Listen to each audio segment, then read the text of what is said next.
Bom, irmãos, meu nome é Romilson. Vamos lançar mais um vídeo aqui. Veja bem, meus irmãos, nesse vídeo eu quero estar mostrando que Êxodo 12 está entrelaçado com Apocalipse 12. Os dois se completam, um com o outro. A história do que aconteceu com Israel e os primogênitos lá no Egito está registrada em Apocalipse capítulo 12. Aqui foi a sombra das coisas que haveriam de vir aqui. Tudo que aconteceu com eles lá no Egito, lá, com os primogênitos e com Israel lá no Egito, lá, são sombra das coisas que haveriam de vir, das coisas que haveriam de acontecer no Novo Testamento aqui, ó. Então esses dois capítulos aqui, ó, eles estão entrelaçados um no outro.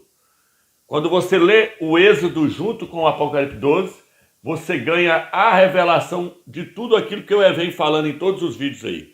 Então a finalidade desse vídeo é mostrar que o arrebatamento, ele tem que acontecer no dia 15 de Nissan, no dia 15 de Abib. Por que eu estou falando isso? Porque tem muitas pessoas que dizem aí que ninguém pode saber o dia e nem a hora. Então hoje eu quero começar esse vídeo lendo Mateus capítulo 24, versículo 36. E aí depois nós vamos estar lendo Amós, lá atrás.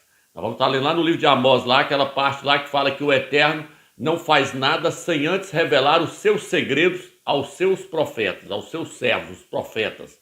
Então, o que eu quero mostrar para os irmãos? Eu quero mostrar para os irmãos que essa palavra, ninguém sabe o dia e nem a hora, é um acréscimo feito pela Igreja Católica, tá?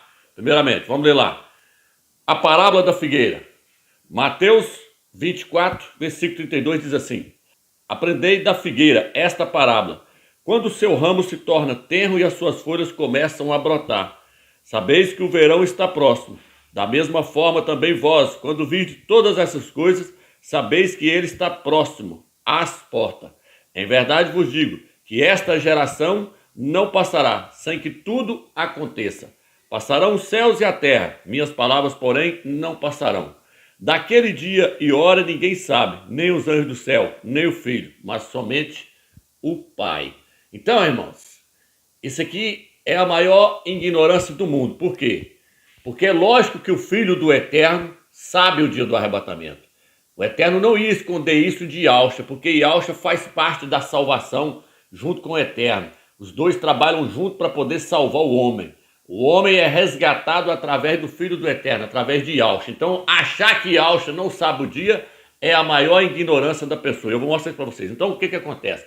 Quando chega nessa parte que daquele dia e hora ninguém sabe, nem os anjos do céu, nem o Filho, isso é acréscimo. Por que isso é acréscimo? Porque eu já falei que o livro desses quatro evangelhos aqui, o confiável é Lucas. João, quarto evangelho, já está descartado. Nós já desmascarou ele todinho. Tem um vídeo aí que nós mostra aí toda a contradição dele, desde o primeiro capítulo até o último, ele é cheio de contradição. Então ele é um livro apócrifo. Ele não vale nada do quarto evangelho. Ele não foi escrito pelo apóstolo João, pelo apóstolo Elrano. Ele foi escrito por vários editores em várias épocas. Não vou entrar nessa questão aqui do quarto evangelho. A meta aqui é mostrar que o livro de Mateus e o livro de Marcos tem acréscimo feito pela Igreja Católica. Então vamos lá, vamos estar lendo a mesma passagem agora no livro de Lucas. Por que Lucas? Porque Lucas, o apóstolo Shaul falou dele. O que o apóstolo Shaul falou? O apóstolo Shaul falou assim aqui, Yahshua, quando ele ressuscitou, no livro de 1 Coríntios, capítulo 15. Ele fala assim, quando Yahshua ressuscitou, primeiro ele apareceu a Pedro, a Cefas. A primeira pessoa que ele apareceu foi Pedro, foi para Cefas.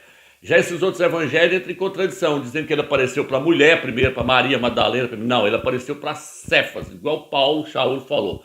E Shaul fala que ele é um livro inspirado pelo Eterno. Está lá no livro de 1 Coríntios, capítulo 15. Então, o livro de Lucas, quando ele começa ele fala assim, ó, depois de uma acurada investigação, resolvi escrever os fatos que aconteceram com respeito a Yahshua Mashiach. Capítulo 1, ele fala que ele fez uma acurada investigação. Os outros não. Os outros têm coisas acrescentadas. Então, vou ler Lucas agora, a parábola da figueira. Lucas, capítulo 21, versículo 24, diz assim, versículo 29. Em seguida contou-lhes uma parábola. Vede a figueira e as árvores todas. Aqui ele dá mais um complemento. Ele fala das outras árvores, que são os outros países lá da Europa surgindo. Então bem, quando brotam olhando, a sabeis que o verão está próximo. Da mesma forma, também vós, quando vistes essas coisas acontecerem, sabeis que o reino do Criador está próximo. Em verdade vos digo que essa geração não passará, sem que tudo aconteça. O céu e a terra passarão, minhas palavras, porém, não passarão. Aí não tem o versículo. Ninguém sabe o dia e nem a hora, somente nem o Filho nem os anjos, somente o Pai. Esse versículo não está no livro de Lucas. Por quê? Porque não houve um acréscimo aqui. Esse livro, o Eterno não deixou corromper as mensagens que estão aqui. Se tem alguma contradição, ainda não achei. Então veja bem, irmãos. Yahshua, ele está contando a parábola da figueira para nós sabermos quando é que vai acontecer o arrebatamento. A figueira é o brotar de Israel. Israel foi cortado no capítulo 13 de Lucas, capítulo 13, versículo 6. Interessante que ele é o único que fala que a figueira foi cortada. Lucas 13, versículo 6, ele fala que a figueira ia ser cortada. Ela foi cortada. Israel foi cortado, foi lançado para fora do país deles. Lucas, ele fala assim, vocês vão ser lançados para fora do país de vocês, vão cair ao fio da espada lá, e eles caiu mesmo, Adolf Hitler perseguiu eles, e aí depois ele virou e falou, depois eu vou trazer vocês de volta para a terra de vocês. Ele chama isso de o brotar da figueira, a figueira brotando novamente. Quando aconteceu isso, amigo? Em 1948, no dia 14 de maio, um brasileiro chamado Oswaldo Aranha ajudou Israel a virar um país. Ele virou um país de um dia para o outro para cumprir a profecia de Isaías 66, versículo 8. Onde diz, quem já viu tal coisa, pode uma nação nascer de um dia para o outro, assim será Sião. Israel brotou. Em 1948, no dia 14 de maio, ali houve o brotar da figueira. E Yahshua falou, não vai passar essa geração sem que tudo isso aconteça. Salmos 90, versículo 10, diz que uma geração é de 70 a 80 anos. Israel está com 73 anos. Então, Israel não vai completar 74 anos antes que o arrebatamento aconteça. Por quê? Porque no Salmos 90, versículo 10, ele diz, uma geração é de 70 a 80 anos. Depois disso, nós voamos. Ele está falando do segundo arrebatamento que acontece no final dos 80 anos. Então, Israel está com 73. Mais 7 de tribulação, completa-se os 80. O livro de Apocalipse fala do filho varão que há de nascer, o filho varão, um menino homem. Está falando do filho varão, é os vencedores. O IBGE já mostrou que o homem, ele vive em média de 73 anos. A mulher vive em média de 80 anos, o IBGE mostrou. No livro de Apocalipse, capítulo 12, fala que a mulher vai dar à luz ao filho varão. O filho varão, ele sai então com 73 anos da nação de Israel. E diz que a mulher foge para o deserto. A mulher fica até o final dos 80 anos. Então, meus irmãos, está tudo interligado. Eu estou mostrando para vocês aqui que essa questão de que ninguém sabe o dia nem a hora caiu por terra. Por quê? Porque Yahshua está dando uma revelação para nós saber quando é que vai acontecer o arrebatamento. Ele está mostrando que Israel não vai completar os 74. A geração não vai passar. Não pode passar essa geração. Ele falou, passarás os céus e a terra. A minha palavra não vai passar. Então esse versículo, ninguém sabe o dia nem a hora, vai cair por terra aqui agora nesse estudo. Onde está Êxodo versus Apocalipse 12. Mostrando que os dois encaixam um no outro. Para entender o Apocalipse 12, você tem que ler o Êxodo 12. É tanto que o capítulo é o mesmo, ó. O capítulo é o mesmo, capítulo 12 e capítulo 12. Aí eu vou mostrar a história. Lógico que eu não vou pegar só os versículos de Êxodo para mostrar a história de Israel lá no Egito. Eu vou pegar outros versículos. Mas tudo está centralizado aqui e está centralizado aqui. É isso que nós vamos ver agora. Então Mateus e Marcos, meus irmãos, estão cheios de acréscimo. O livro de Mateus, por exemplo, capítulo 25, fala para poder as pessoas emergirem no nome nos títulos da Trindade. Manda as pessoas serem batizadas nos títulos da Trindade. Pai, Filho e Espírito Santo. Fala, ide por todo mundo, pregai o evangelho a toda criatura, batizando-as em nome do Pai, do Filho e do Espírito Santo. Isso aí já foi comprovado, que é um acréscimo feito pela Igreja Católica. E Yahshua não mandou ninguém batizar na Trindade. Olha o que está escrito no rodapé da Bíblia de Jerusalém. Essa Bíblia aqui é uma Bíblia católica. Olha o que está escrito aqui, ó. Ela foi editada por teólogos protestantes e católicos. Olha o que está escrito no rodapé dela. É possível que em sua forma precisa, essa fórmula reflita influência do uso litúrgico, posteriormente fixado na comunidade primitiva. Foi colocado depois. O batismo era feito no nome do Filho. Depois os padres mudou. Olha o que está escrito. Sabe-se que o livro dos Atos fala em batizar no nome de Yahshua. Mais tarde, deve-se ter se estabelecido a associação do batizado às três pessoas da Trindade. Quaisquer que tenham sido as variações nesse ponto, a realidade profunda permanece a mesma. Então ele está falando assim, mais tarde, eles mudaram o batismo, a imersão que era feita no nome de Yahshua para os títulos da Trindade, Pai, Filho e Espírito Santo. Porque a Igreja Católica trouxe essa doutrina da Trindade. Então foi mudado. Mas eu estou mostrando para os irmãos que o livro de Mateus está acrescentado. Quando você chega no livro de Lucas, no final ele fala assim, ó, ide por todo mundo, pregando o arrependimento no meu nome. Aí a imersão no livro de Atos, ela já começa no nome de Yahshua. Então, esse Mateus e Marcos está cheio de acréscimo. O livro de Marcos, no capítulo 16, versículo 9 em diante, onde fala, quem crê e for batizado será salvo, quem não crê está condenado. É acréscimo, é só você ler no rodapé, que você vai ver falando assim, ó, o trecho final de Marcos, versículo 9 ao 20, faz parte das escrituras inspiradas. É tido como canônico. E isso não significa necessariamente que foi escrito por Marcos. Tá vendo? Aqui já começa mostrando. Aí ele vira e fala, ó, que foi feita uma redação ali, ó. Tem texto que ele já joga para fora. Se eu não me engano, a Bíblia de Jerusalém, deixa eu ver se ela joga para fora. Não, aqui, nela aqui parece que está contendo ele ainda. Então o que acontece? É um acréscimo essa passagem do livro de Marcos. Então Marcos e Mateus está cheio de acréscimo, cheio de fermentos. Por isso que no livro de Mateus fala assim como Jonas ficou 3 dias e 3 noites na barriga do grande peixe, o Filho do Homem vai ficar 3 dias e 3 noites no coração da terra. Falando que Yahshua ia ficar no coração da terra durante 3 noites, 3 dias e 3 noites. Isso é mentira. Por quê? Porque Yahshua morreu na sexta, ficou a noite da sexta, a noite do sábado, ressuscitou domingo de manhã. Quer dizer, a noite, a terceira noite que está registrado no livro de Mateus? Não existe. Mas quando você chega no livro de Lucas, o livro de Lucas fala assim, o Filho do Homem há de ressuscitar no terceiro dia. Só estou mostrando que esse versículo, ninguém sabe o dia nem a hora, é acréscimo feito pela Igreja Católica. Por isso que na parábola, a mesma parábola da figueira no livro de Lucas, Yahshua não colocou lá. Lá não tem esse versículo. O autor do livro de Lucas não colocou lá, ó. Ninguém sabe o dia nem a hora. Por quê? Porque é acréscimo. Por quê, irmãos? Porque o Eterno, ele não vai fazer nada na terra sem antes revelar os seus segredos para os seus profetas. Amós, capítulo 3, versículo 7, diz assim, pois Ial não faz coisa alguma sem antes revelar o seu segredo a seus servos, os profetas. Então o Eterno não vai fazer nada, nem o arrebatamento ele não vai fazer sem antes avisar os seus servos, os profetas. Por que o Eterno não vai fazer nada sem avisar? Porque o Eterno sempre avisou. O Eterno avisou Noé que ele ia destruir toda a raça humana, que é uma coisa mais séria do que isso. Isso é igual o arrebatamento. O Eterno avisou, ó, vou matar todo mundo. Avisou para Noé, constrói a arca, que no dia que você terminar e entrar lá para dentro, eu vou exterminar todo mundo. Ele avisou. O Eterno mandou avisar Ló. Os anjos foram lá em Sodoma e Gomorra e avisou Ló. Falou, sai daí que eu vou mandar fogo de cima para baixo e vou arrebentar com essas duas cidades, Sodoma e Gomorra. O Eterno então foi lá, avisou, ainda tirou ele lá de dentro ainda. Tirou ele lá, porque ele era um servo relaxado, mas avisou o servo relaxado. Usou Abraão para interceder e enviou os anjos para poder tirar ele de lá. Então o Eterno avisa, o Eterno não faz nada sem avisar. Daniel, ele calculou quando é que Israel ia sair do cativeiro na Babilônia. Ele calculou para saber quando é que eles iam sair. Então o Eterno deu as 70 semanas para o povo dele lá.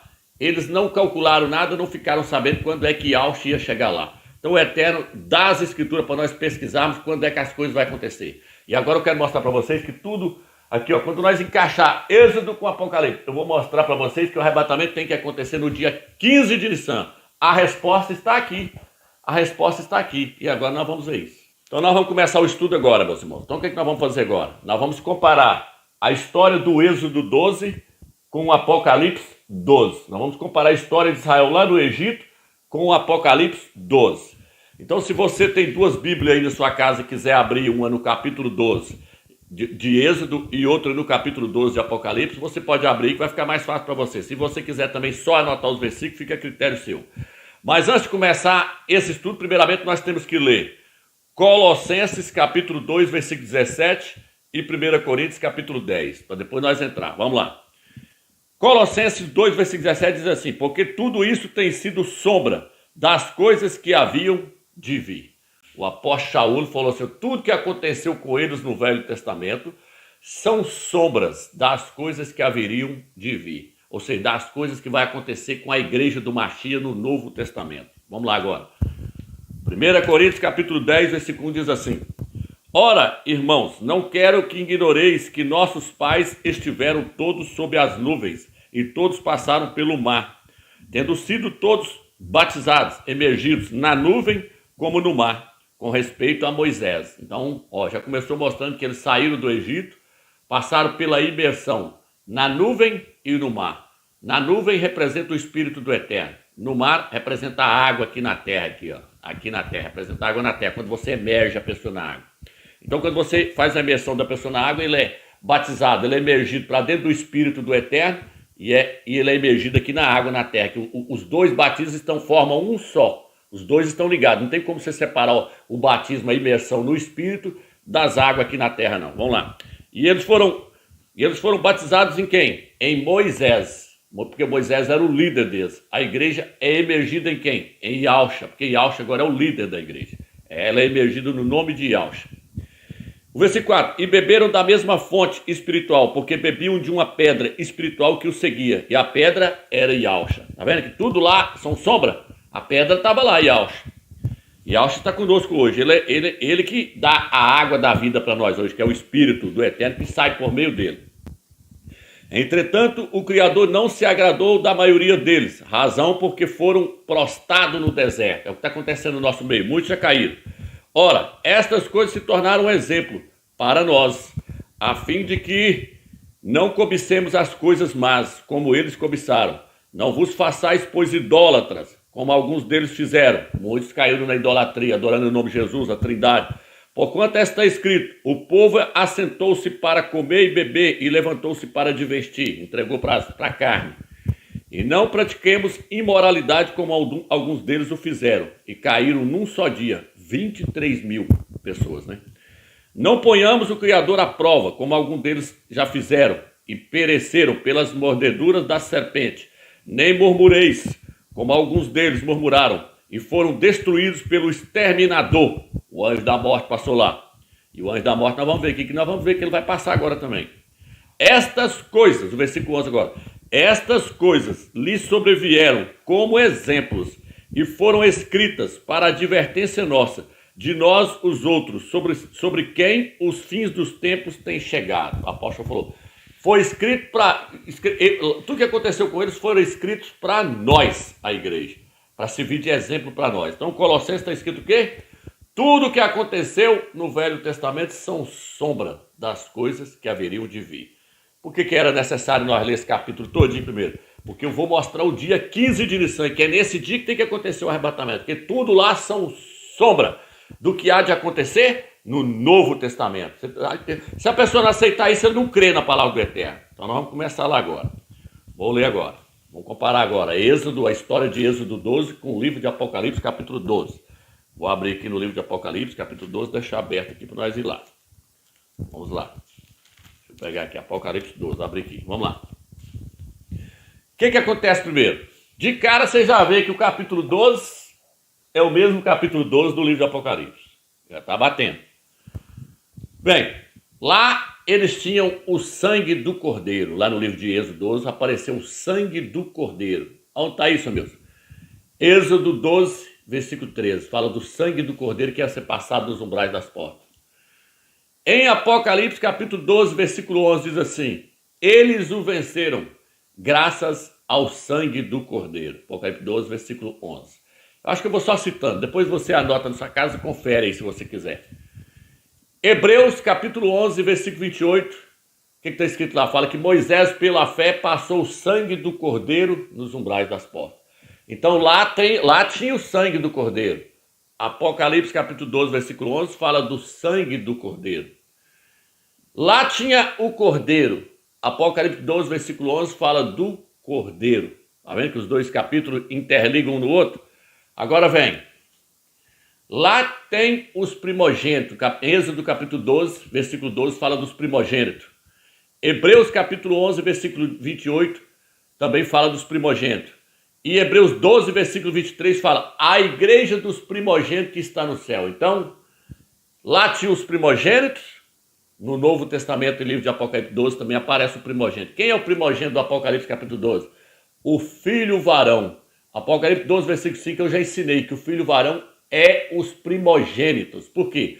Porque no versículo 11 fala assim, eles o venceram graças ao sangue do Cordeiro. Lá no Egito, os primogênitos venceram o anjo da morte graças ao sangue do Cordeiro que foi passado nos umbrais das portas. Apocalipse capítulo 12, versículo 11 fala, eles, os primogênitos, o filho varão, eles o venceram graças ao sangue do Cordeiro. Estou mostrando que o filho varão é os primogênitos que estava lá, os primogênitos que estão lá no livro de Êxodo, representa o primogênito que está no Novo Testamento. Era uma sombra, tá entendendo? Então tudo é sombra. Vamos interligando para nós chegar no dia 15 de Nissan. Eles saem do Egito e vão para o deserto, não é isso? Israel é a mulher no deserto. Salmos, capítulo 107, versículo 4. E Êxodo, capítulo 13, versículo 18. Fala que eles foram para o deserto. Por quê? Porque Israel, no Velho Testamento, era a esposa do Eterno no Velho Testamento. Então, eles saíram do Egito e foram para o deserto. Apocalipse, capítulo 12, versículo 14. Fala que a mulher, a igreja em toda a terra, ela fugiu para o deserto. Apocalipse, capítulo 12, versículo 4, fala assim, ó. Versículo 14. Versículo 13 fala que depois que ela deu à luz ao filho varão, ela fugiu para o deserto. Apocalipse capítulo 12, versículos 5 e 6 também fala que na hora que o filho varão nascer, a mulher vai fugir para o deserto. Estou mostrando que lá tem o deserto e no Novo Testamento tem o deserto. Lá tem a mulher que era Israel, que representava a mulher do Eterno. No Novo Testamento tem a mulher, a igreja, que hoje está em adultério com Yahshua, mas é a mulher de Yahshua. Lá no final de tudo, depois ela vai se purificar e vai se tornar a esposa dele. Então estou mostrando que lá tem uma mulher, aqui também tem uma mulher. A mulher lá foi para o deserto. Apocalipse 12, versículo 14, a mulher também vai para o deserto. Êxodo fala da águia. Êxodo 19, versículo 4. Vós mesmo vistes o que eu fiz aos egípcios, e como vos carreguei sobre asas de águia, e os trouxe a mim. Então lá aparecem as asas da grande águia. O Eterno falou que carregou eles com asas de águia. Êxodo 19, versículo 4. Apocalipse capítulo 12, versículo 14. Foi dado as asas da grande águia para que a mulher voasse até o deserto. Então, irmãos, lá tem as asas da águia. Apocalipse capítulo 12, versículo 14 tem as asas da águia. Tem a mulher sendo levada por meio das asas da águia. Lá a mulher foi levada como asas de águia para o deserto. Apocalipse 12, versículo 14. Foi dado as asas da grande águia para que a mulher voasse até o deserto. Tá vendo, irmão? Tanquial é magnífico, tudo está interligado. Estou interligando para os irmãos, porque eu quero chegar lá no dia 15 de Nissan, que é o dia do arrebatamento. Vamos derrubar essa heresia do sistema das denominações e que diz que ninguém pode saber o dia nem a hora. Já caiu por terra o dia e a hora nós sabemos, é o dia 15 de Nissan. Nós podemos ter errado o ano, mas nós não erramos a estação, que é primavera, nós não erramos que vai ser na Páscoa, nós não erramos o mês, que vai ser o mês de Nissan, e nós não erramos o dia, nós não erramos. Depois eu quero tentar mostrar também a questão da hora aí, ó. Eu vou mostrar que vai ser à meia-noite. Vou mostrar aí. Quem tá lá na meia-noite, lá em Israel. Vou mostrar, calma aí. Êxodo fala da terra prometida. Êxodo fala da terra prometida. Fala que ele estava sendo levado para a terra da promessa, a terra de Canaã, a terra do descanso, conhecido como terra do descanso. Êxodo 12, versículo 25.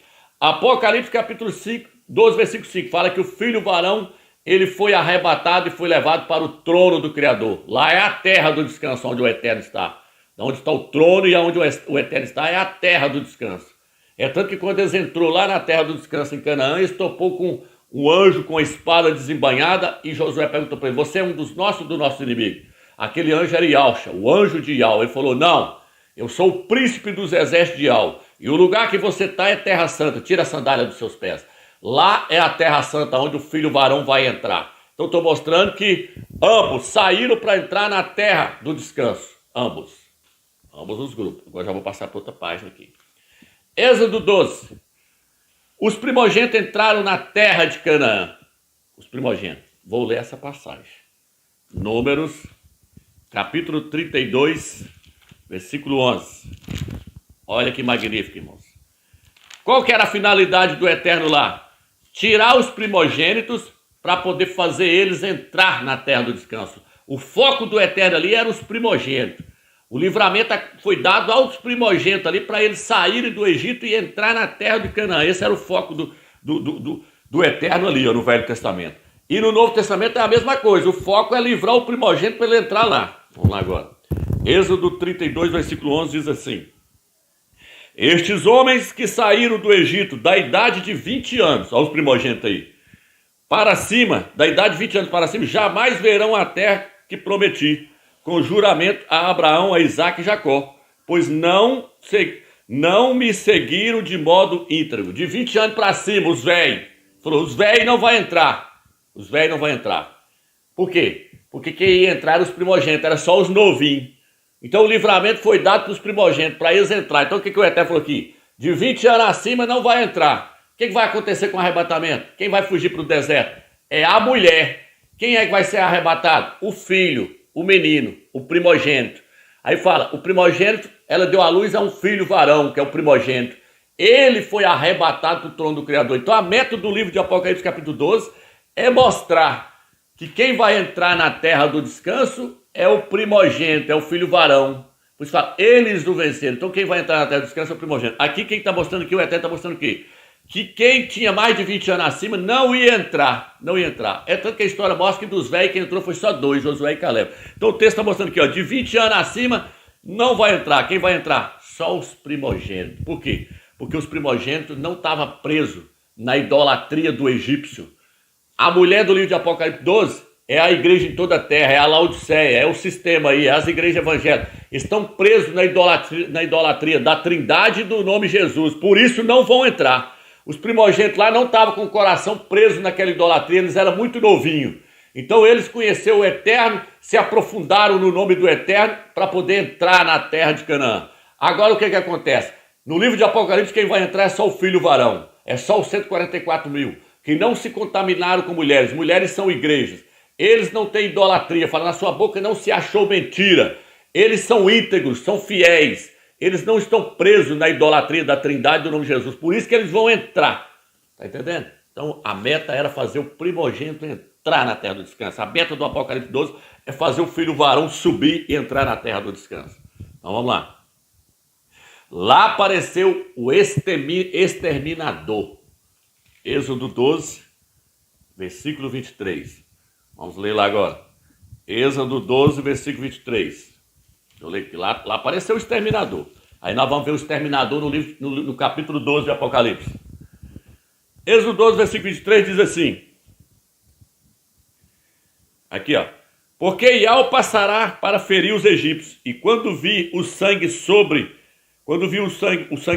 a travessa e sobre os dois marcos, ele passará diante dessa porta e não permitirá que o exterminador entre em vossas casas para vos ferir. Então, o exterminador apareceu lá para poder exterminar, para poder matar os filhos dos egípcios. Aonde está o exterminador no livro de Apocalipse, capítulo 12? Apocalipse, capítulo 12, versículo 3, aparece o exterminador. Viu-se também um outro sinal no céu, e eis um dragão grande e vermelho, com 7 cabeças e 10 chifres, e nas cabeças 7 diademas. A sua cauda arrastava a terça parte das estrelas do céu, as quais lançou para a terra. E o dragão se deteve em frente da mulher para devorar o filho tão logo nascesse. Presta atenção. O dragão aqui, a meta dele é pegar o primogênito do livro de Apocalipse. Ele deteve em frente da mulher para devorar o primogênito, tão logo ele nascesse. Lá no Egito, qual era a meta do exterminador? Matar os primogênitos. Matar os primogênitos que não tivesse o sangue do cordeiro sobre eles. Que não tivesse o sangue do cordeiro nos umbrais das portas.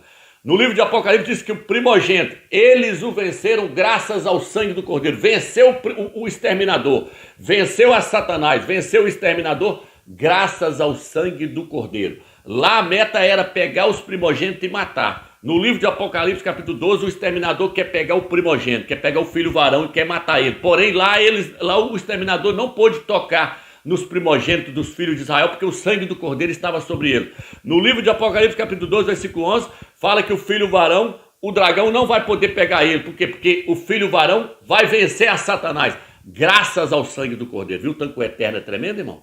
Lá tinha o exterminador. No Novo Testamento, tem o exterminador, que é o grande dragão vermelho. Vamos lá. Então vamos lá. E a história então se repetiu. Lá o dragão, o exterminador, queria pegar o primogênito. Aqui também o dragão quer pegar o primogênito, mas não vai dar conta, porque o sangue do cordeiro está sobre ele. Vamos lá.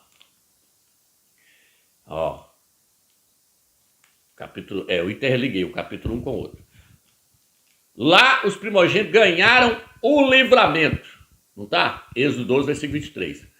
Apocalipse capítulo 12, versículo 11 fala, eles o venceram graças ao sangue do cordeiro. E eles ganhou o livramento. Por quê? Porque o filho varão vai ganhar o livramento. Porque no capítulo 12, versículo 4 e 5 fala assim, a mulher deu à luz ao filho varão e ele foi arrebatado. O arrebatamento é o seu livramento. Ele vai ganhar o livramento. Igual lá no Êxodo eles ganhou. Vamos lá. Eles saíram às pressas. Êxodo 12, versículo 11. Fala que eles, e Êxodo 13, versículo 3. Fala que eles saíram às pressas. Eles tiveram que sair às pressas. Por quê? Porque ali está falando da história, está simbolizando o arrebatamento que vai acontecer com o filho varão. Lá eles tinham que sair com vara na mão, com os lombos cingidos, sandália nos pés. E tinha que estar alimentado com o cordeiro, porque o Eterno não quer nenhum fraco no meio dele. Então, o Eterno não quer nenhum fraco no meio do seu povo. Então lá, eles tinham que sair com vara na mão, com os lombos cingidos, calçados os pés com a sandália. Aonde está isso? Efésios, o apóstolo Paulo fala assim, que nós devemos nos revestir de toda a armadura, ter a couraça da justiça, os lombos cingidos, os pés calçados com a preparação do evangelho, o escudo da fé, a capacete da salvação e a espada do Espírito na mão. Então, quem é que vai ser arrebatado? Só quem está revestido. Por isso que lá eles tinham que estar revestido. Então, o que acontece aqui? Lá fala que eles foram arrancados com mão forte. Êxodo 13, versículo 3. O que é ser arrancado com mão forte? Está falando do arrebatamento. A palavra arrebatamento significa arrancar com força. Êxodo capítulo 13, versículo 3, eles foram arrancados com mão forte. Apocalipse capítulo 12, versículo 5, o filho varão vai ser tirado com força. É o arrebatamento, ele foi arrebatado. Está entendendo, irmão? Quanto que Yahweh é magnífico? Êxodo capítulo 12, versículo 29 ao 31 diz assim, ó. No dia que o exterminador passou, houve gritos e agitação. Vamos lá? Êxodo 12, versículo 29. No meio da noite, Yahweh feriu todos os primogênitos na terra do Egito, desde o primogênito de Faraó que deveria sentar-se ao seu trono, até o primogênito do cativo que estava na prisão, e todo o primogênito dos animais. Faraó levantou-se de noite, com todos os seus servos e todo o Egito, e houve um grande clamor, e houve uma gritaria lá no Egito. No Egito, pois não havia casa onde não houvesse um morto. Faraó chamando Moisés mandou partir. Então tá. Então lá houve uma gritaria no dia em que o exterminador passou. Agora eu quero estar lendo para vocês o livro de Jó. Em Jó capítulo 34, versículo 20 diz assim: morrem-se de repente em plena noite. Morre de repente em plena noite. Lá no meio da noite houve morte. Faraó levantou porque houve morte. O exterminador estava passando. Então olha, morrem de repente em plena noite. O povo se agita. Lá houve uma agitação, uma gritaria. Eles desaparecem. E sem esforço de mão humanas. Então está dizendo aqui que vai acontecer o quê? Vai acontecer o arrebatamento na hora que o exterminador estiver passando. Por quê? Porque lá o exterminador, ele passou na Páscoa, na Pessa. Pessa. A palavra Pessa significa passar por cima. A palavra Pessa significa passar por cima. Lá o exterminador passou por cima. Romilson, quem é que vai estar representando o exterminador lá do Apocalipse capítulo 12, que fala do grande dragão vermelho? O grande dragão vermelho do livro de Apocalipse capítulo 2 é Satanás. A sua cauda é os anjos que caíram com ele. Porém, o que representa ele é um planeta chamado Nibiru. Ele tem 6 vezes maior do que a Terra. E ele vai estar passando por cima bem na hora. A sua cauda vai estar arrastando vários detritos atrás dele.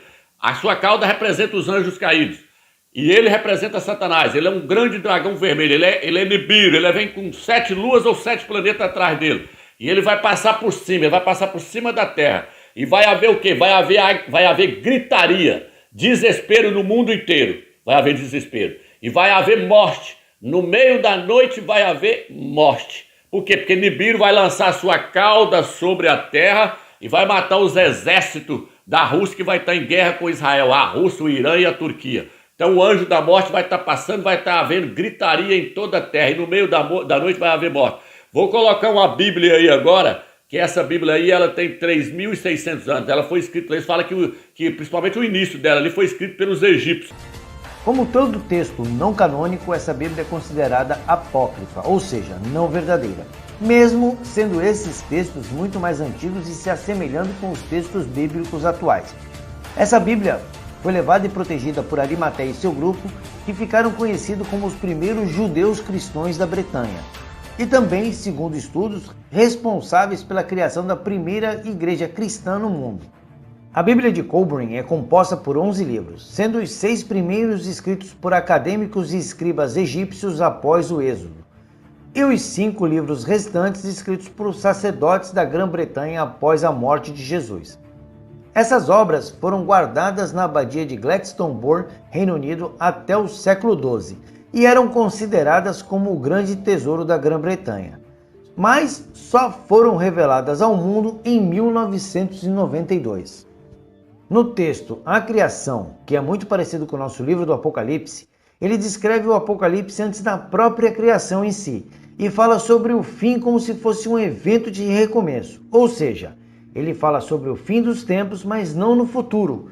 Ele descreve um Apocalipse já ocorrido. E esse é um detalhe muito intrigante. Ele descreve vários apocalipses cíclicos. Além disso, cita o grande dragão vermelho e dá a entender claramente que esse dragão seria um astro errante que sempre fecha o fim desses ciclos, como na extinção dos dinossauros ou no dilúvio.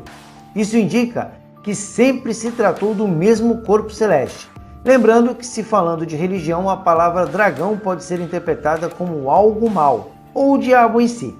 Bom, agora vejam.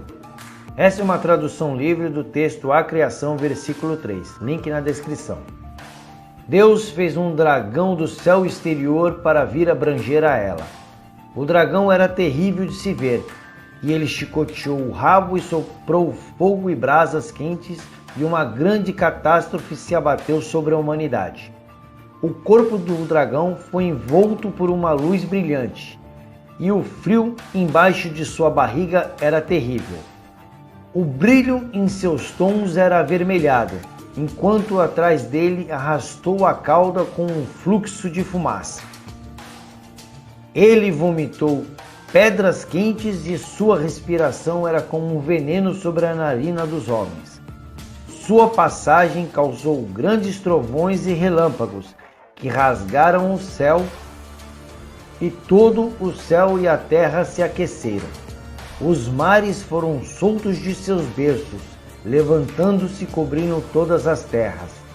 Houve um estridente e horrível uivo desencadeado pelos ventos. Os homens foram golpeados com um terror enlouquecido e com uma visão terrível nos céus.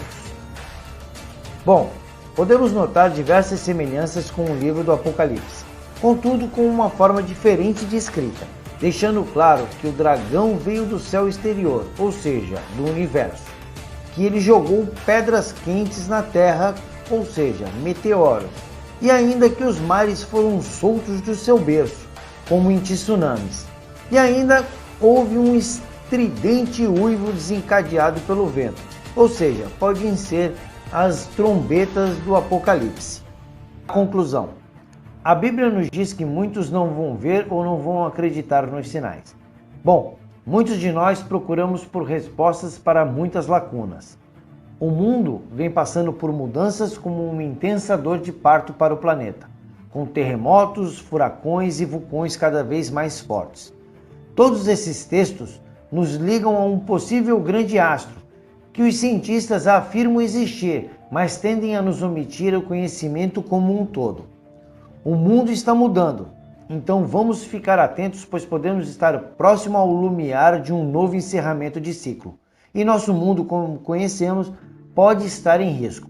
Então tudo indica que da mesma forma que aconteceu lá, vai acontecer agora de novo. Por quê?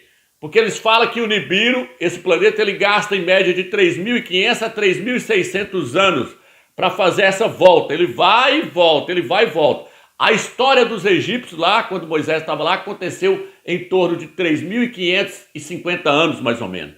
Porque se você somar, nós estamos no ano 5.993, menos 2.448, quando Moisés recebeu a lei, bate aí, ó, 3.500 alguma coisa. Então, o ciclo está completando novamente. Então, Nibiru vai passar, a história está se repetindo. O anjo da morte passou lá, tudo indica que foi Nibiru que passou lá naquela noite. E Satanás estava agindo espiritualmente, matando os egípcios. Só que agora vai ser literal. Ele vai estar passando por cima, sua cauda vai atirar meteoros para a terra. Asteroides vão estar batendo na terra quando ele estiver passando. E ele vai mexer com tudo e vai haver gritaria. O que acontece no meio da gritaria? O povo se agita e eles desaparecem. Quem desaparece? O filho varão.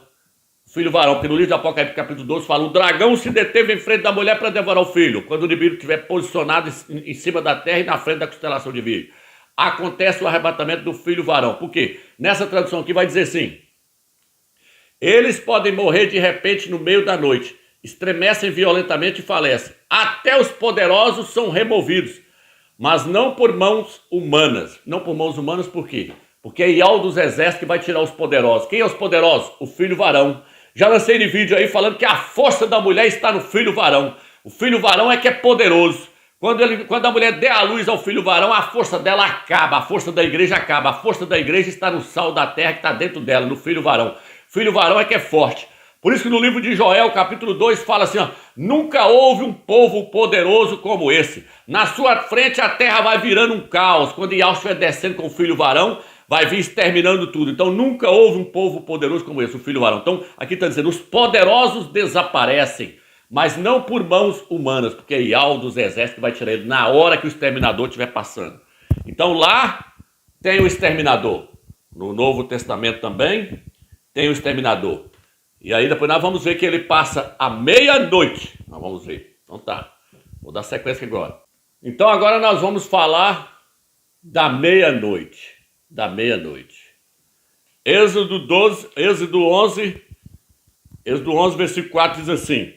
Aqui diz assim: Moisés disse, assim diz Ial: à meia-noite passarei pelo meio do Egito, e todo primogênito morrerá na terra do Egito, desde o primogênito de Faraó, que deveria sentar-se em seu trono, até os primogênitos da escrava, que está a mor, e até mesmo os primogênitos do gado. Então aqui eles morreram lá, os primogênitos de Faraó. Os primogênitos de Israel ganham o livramento. Porém o Eterno falou: ó, vai ser à meia-noite que vai passar o exterminador aí. À meia-noite. Aí no versículo, deixa eu ver, pegar aqui, ó, no versículo 12, versículo 29, fala que no meio da noite, à meia-noite, Ial feriu todos os primogênitos da terra do Egito. Então, a hora do exterminador passar é que horas? É à meia-noite. E a hora do primogênito ganhar o livramento, o filho varão ganhar o livramento, então, é que horas? É à meia-noite. Eu mostrei para os irmãos que lá em Israel, o relógio, a meia-noite deles pode ser aqui, ó, às 18 horas. Por quê? Porque nós é a 00 hora. Tá aqui. Nós é a 0 hora.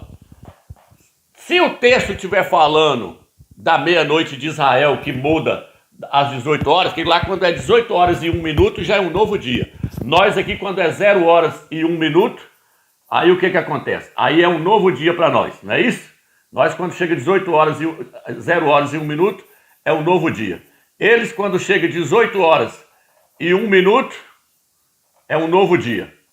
Então, se o Eterno estiver falando da meia-noite aqui, tudo indica que vai começar o nascimento de parto da mulher lá, às 18 horas, lá na constelação de Virgem. Que vai começar aqui o nascimento, isso é certeza. Não é que tudo indica, vai começar lá, porque nós vimos lá no programa estelar que está nascendo aqui, às 18 horas. Vou até colocar a foto do programa estelar e mostrando a criança sair. Vou colocar 18 horas e 55 minutos. E vou colocar 0 horas e 55 minutos para mostrar para os irmãos que não muda nada, que a criança está nascendo também, mesma coisa, lá na constelação de Virgem, está nascendo também. Então o que acontece? Se for às 19 horas e 55 minutos, aqui no Brasil será 7 horas da noite. Será 7 horas da noite, será 19 horas da noite, porque nós temos diferença de 5 horas para Israel. Se for contar às 18 horas, aqui no Brasil vai ser 13 horas da tarde. Então vamos lá, meia-noite. Agora eu vou pegar aqui. Eu só queria mostrar para os irmãos que não vai mudar nada. Se pular para 7 horas da noite, porque tudo, se for a meia-noite de Israel, a meia-noite, a 0 horas da meia-noite de Israel, não muda nada. Nós estamos dentro do mesmo jeito. Então vamos pegar aqui. Então estou mostrando que é a meia-noite. Agora o que eu quero pegar aqui para mostrar com respeito a isso? Por quê, meus irmãos? Porque a meia-noite é a hora que acontece a libertação. A libertação ela acontece à meia-noite. Interessante que esse estudo aqui foi ter uma irmã lá que passou para mim, lá da Europa, lá, irmã. Ela é uma besta lá, irmã que passou para mim lá. E aí eu já tinha essa questão da meia-noite comigo, eu já tinha feito esse estudo já. Mas agora complementou mais ainda. Então vamos lá. Atos 16, versículo 25. Vamos ver o que aconteceu à meia-noite ali no livro de Atos 16, versículo 25, diz assim. Pela meia-noite, Shaul, em oração, cantava louvores ao Criador, enquanto outros presos os ouviam. De repente, sobreveio um terremoto. Está mostrando que no dia do arrebatamento vai haver um terremoto. Provavelmente à meia-noite, porque quando o Nibiru estiver passando, eles falam que vai estremecer tudo. Vai haver um terremoto. E o que está escrito lá no livro de Ageu, capítulo 2? Fala assim, mais uma vez farei estremecer os céus e a terra. Farei tremer os céus e a terra. Então entrará as coisas preciosas das nações. O que é as coisas preciosas das nações? É o filho varão. Vai entrar onde? Lá na glória. Por isso que no livro de Salmos fala assim, abri os portais, porque está entrando uma nação justa. É o filho varão. Foi justificado pelo Yahshua, pelo sangue de Yahshua. Pela meia-noite, Paulo estava orando. Aí veio o versículo 6. De repente sobreveio um terremoto de tal intensidade que se abalaram os alicerces do cárcere. Imediatamente abriram-se todas as portas do céu vai ser aberta, para o filho varão entrar. O filho varão vai entrar. E os grilhões de todos soltaram-se. Aí tá vendo aí, irmãos? Então, aí ó, acordando e vendo as portas abertas. Então, vai haver um terremoto, as portas do céu vão ser abertas e nós vamos ganhar a libertação. Por isso que no livro de Lucas, capítulo 21, versículo 36, Yahshua disse assim, quando começaram a ver todas essas coisas acontecerem, olhai para o céu, olha para o céu, porque a vossa libertação se aproxima. A libertação ela acontece então nessa hora, meia-noite acontece a libertação. Viu aí que Paulo estava louvando? E na meia-noite é a hora de louvar o Eterno também. Vamos, Thaís, Salmo 119, versículo 62. A meia-noite é a hora de louvar o Eterno. No livro de Juízes, capítulo 7, versículos 19 e 20, diz que quando Josué chegou no arraial dos inimigos para vencer eles ali, ele chegou à meia-noite. E diz que eles tocaram trombeta para poder vencer os inimigos deles. O que significa, Romano? Significa que vai haver toque de trombeta. O Eterno vai tocar a trombeta para que aconteça o arrebatamento. Então, houve toque de trombeta e os inimigos deles foram derrotados. Satanás vai ser derrotado, bem nessa hora. Satanás e os seus anjos caíram.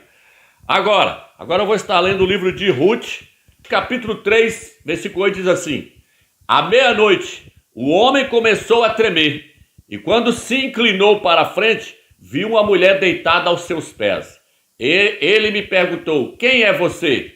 Ela respondeu, sou Ruth, sua serva. Estenda o seu manto sobre a sua serva, pois o meu mestre é resgatador. Então Ruth era uma mulher estrangeira.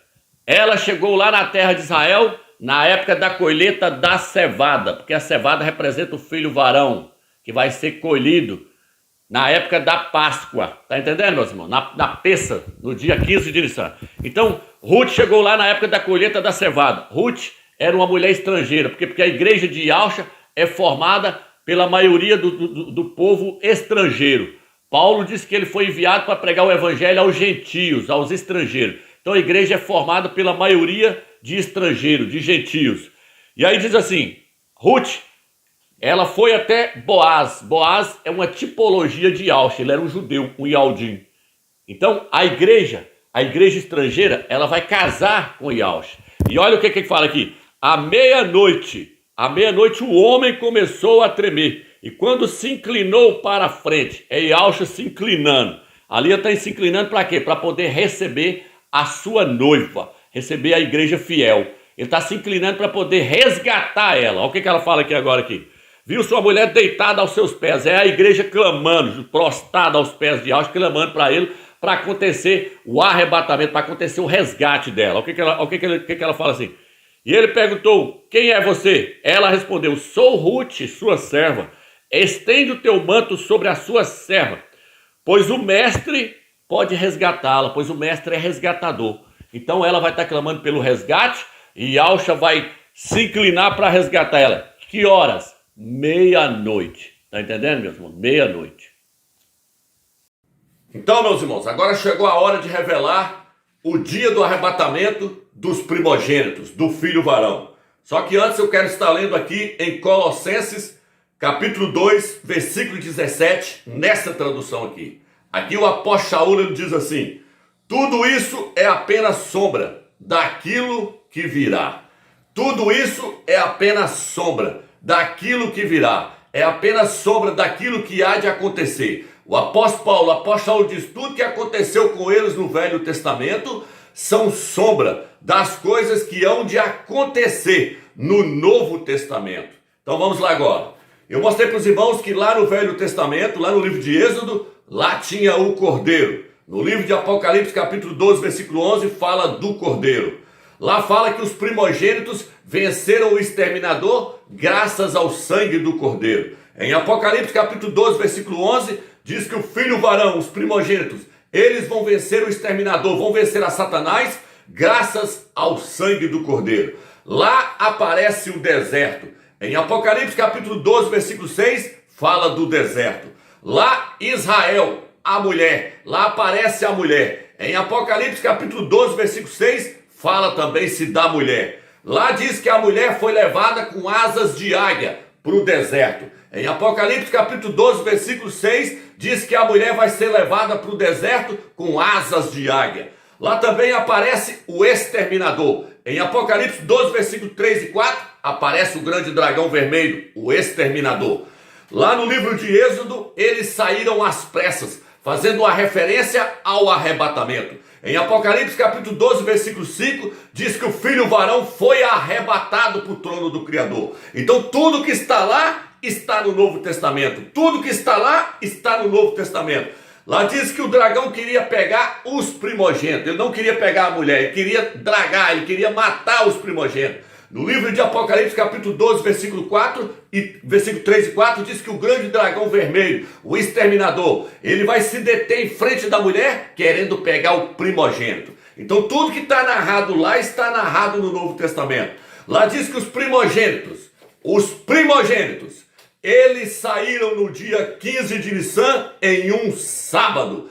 Eles saíram no dia 15 de Nissan num dia de sábado, para entrar na terra do descanso, no dia 15 de Nissan em um sábado. Onde está isso, amigos? Isso está no livro de Números, capítulo 33, versículo 3. E está também no livro de Josué, capítulo 5. Mostra que eles saíram no dia 15 de Nissan, num dia de sábado, para entrar na terra do descanso, num dia de sábado, no dia 15 de Nissan. Assim vai acontecer com o filho varão. Ele vai ser arrebatado no dia 15 de Nissan em um sábado. Para quê? Para poder entrar na terra do descanso, que é lá na glória. Está revelado o dia do arrebatamento do filho varão. Porque os primogênitos, eles saíram do Egito no dia 15 de Nissan em um sábado, para entrar na terra do descanso no dia 15 de Nissan, num sábado. Êxodo 32, versículo 11 também fala isso. Então, meus irmãos, essa questão de que ninguém sabe o dia e nem a hora, caiu por terra. Agora o mais magnífico de tudo, é que quando eles entraram na terra do descanso, Yahshua estava lá com uma espada desembainhada, esperando ele chegar lá. Quando Josué viu ele, Josué perguntou, você é um dos nossos ou dos nossos inimigos? E Yahshua disse, não, eu sou o príncipe dos exércitos de Yahweh. E tira a sandália dos pés, porque este lugar aqui é terra santa. Josué prostou-se diante de Yahshua. Assim vai acontecer com o filho varão. Ele vai chegar na glória e a primeira pessoa que vai ver é Yahshua. Yahshua vai dizer para ele, você chegou no lugar santo. Tira a sandália dos seus pés, porque você está em terra santa. E o filho varão, ele vai prostrar diante de Yahshua e vai dizer, você é meu rei, é meu mestre. E na graça da paz do eterno, O arrebatamento é dia 15 de Nissan. Ninguém tira isso de nós.